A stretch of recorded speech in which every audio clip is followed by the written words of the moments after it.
Doctor صاحب نے پیاس بجھائی۔ میرا نام دلکش ہے، میں پاکستان کے شہر لاہور کی رہنے والی ہوں۔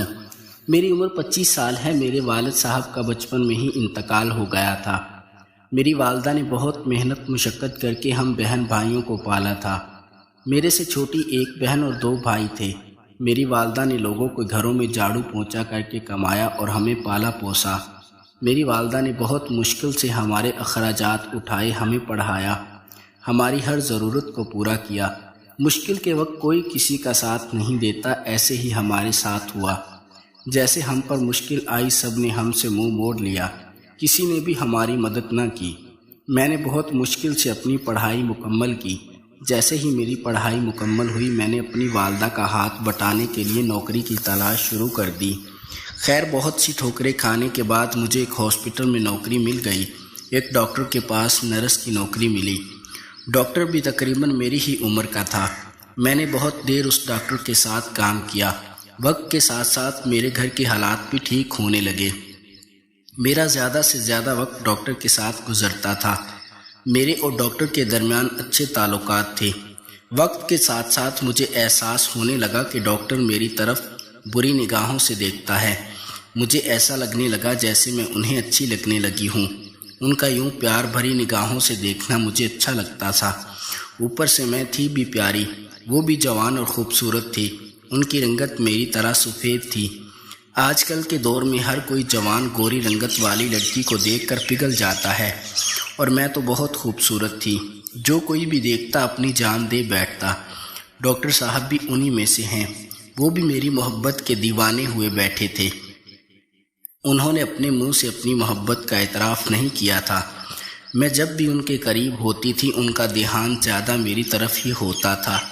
ایک دن میں نے ان سے پوچھ ہی لیا کہ آپ میری طرف اتنی مشکوک نگاہوں سے دیکھتی ہیں لیکن اس کا اظہار بھی نہیں کرتے، تو اس دن انہوں نے بتایا کہ میری خوبصورتی، میری رنگت، میرا جوان پتلا بدن ان کو اپنی طرف مائل کرتا ہے۔ میں نے ان سے کہا کہ اگر میں ان کو اچھی لگنے لگی ہوں تو منہ سے اظہار کیوں نہیں کرتے؟ کہنے لگے کہ ڈرتا ہوں تم انکار ہی نہ کر دو۔ اس دن اپنے دل کی بات مجھ سے کہہ رہے تھے۔ میں نے بھی بتا دیا کہ ان کا ایسے دیکھنا اور وہ خود بھی مجھے اچھے لگنے لگے ہیں۔ وہاں سے ہماری بات صحیح ہونا شروع ہو گئی۔ ہمارے درمیان محبت بھری باتیں ہونا شروع ہو گئی۔ ایک دن ہاسپٹل گئی تو ہاسپٹل میں کوئی مریض نہیں آیا تھا۔ جو پہلے کے مریض تھے ان کو ڈسچارج کر دیا گیا تھا۔ ڈاکٹر صاحب کے کمرے میں گئی۔ ڈاکٹر صاحب بہت ہی کیوٹ لگ رہے تھے۔ ان کو دیکھ کر میرا دل مچلتا رہ گیا۔ میں ڈاکٹر صاحب کے تھوڑی دیر قریب گئی۔ ڈاکٹر صاحب بھی مجھے دیکھ کر خوش ہو گئے۔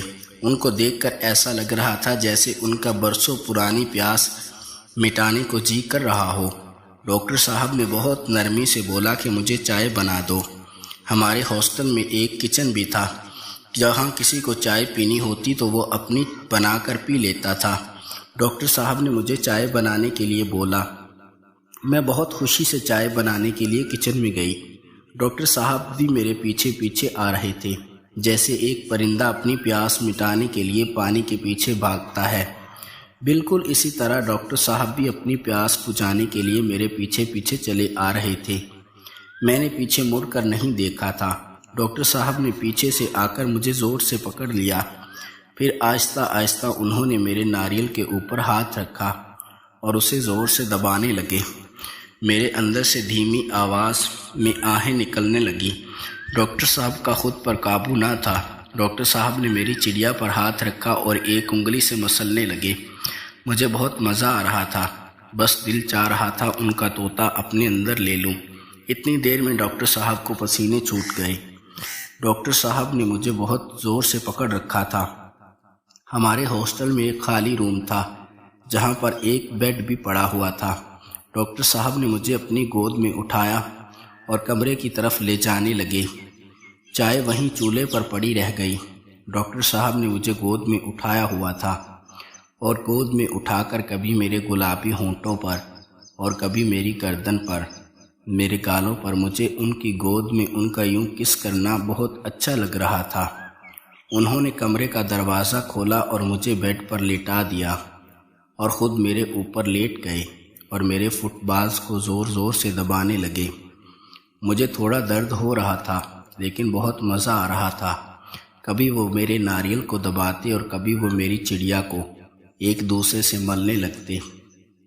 میرے اندر سے مزے سے آوازیں نکل رہی تھی۔ ڈاکٹر صاحب میری چڑیا کو ایک انگلی سے بہت زور سے مسل رہے تھے۔ اتنے میں میری چڑیا سے پانی نکلنا شروع ہو گیا۔ وہ میرے اوپر لیٹ کر اوپر نیچے ہونے لگے۔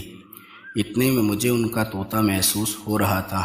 میں نے ان کے طوطے کو ہاتھ لگایا، وہ پتھر سے بھی زیادہ سخت تھا۔ جیسے ڈاکٹر صاحب کو میری چڑیا اور فٹ بال کو مسل کر مزہ آ رہا تھا، مجھے بھی ان کے طوطے کو مسل کر مزہ آ رہا تھا۔ مجھے دلی سکون مل رہا تھا۔ ڈاکٹر صاحب 1 منٹ کا بھی سانس نہیں لے رہے تھے۔ کبھی میری گڑیا کو مسلتے، کبھی میرے فٹ بالز کو دباتے اور گلابی ہونٹوں پر کس کرتے۔ ڈاکٹر صاحب مجھے بہت زور سے کر رہے تھے۔ مجھے بہت مزہ آنے لگا تھا۔ وہ دن میری زندگی کا یادگار دن تھا۔ اس دن میری اور ڈاکٹر صاحب کی برسوں پرانی پیاس بجھ رہی تھی۔ میں نے آہستہ آہستہ ڈاکٹر صاحب کے طوطے کو پکڑا اور اس کو مسلنا شروع کر دیا۔ اس سے ڈاکٹر صاحب کی تڑپ اور زیادہ بڑھ گئی۔ ڈاکٹر صاحب کے بھی منہ سے آہ آہ کی آوازیں نکلنے لگیں۔ ڈاکٹر صاحب کے پسینے چھوٹنے لگے اور میرا جسم بھی گرم ہونے لگا۔ ڈاکٹر صاحب نے آہستہ آہستہ کام کرنا شروع کیا۔ میرے ناریل کو زور زور سے ہاتھ سے پکڑ کر مسلنے لگے اور ان کو کھانے لگے۔ ڈاکٹر صاحب میرے فٹ بالز کو بہت اچھے سے کھا رہے تھے۔ میرے دل میں بھی ایک لہر سی اٹھی۔ پھر اس کے کپڑے اتارنے شروع کر دیے۔ ڈاکٹر صاحب نے مجھے بھی مکمل بے لباس کر دیا۔ ڈاکٹر صاحب کبھی میرے اوپر لیٹ جاتے اور کبھی میں ڈاکٹر صاحب کے اوپر لیٹ جاتی۔ ڈاکٹر صاحب نے آہستہ آہستہ اپنے طوطے کو میری چڑیا کے اندر ڈال دیا اور زور زور سے ہلانے لگے۔ مجھے بہت سکون مل رہا تھا۔ میرے اندر سے آوازیں نکل رہی تھیں۔ ڈاکٹر صاحب کبھی مجھے اپنے اوپر لٹا لیتے اور کبھی اپنے اوپر بٹھا لیتے۔ دیکھتے ہی دیکھتے سارا دن گزر گیا۔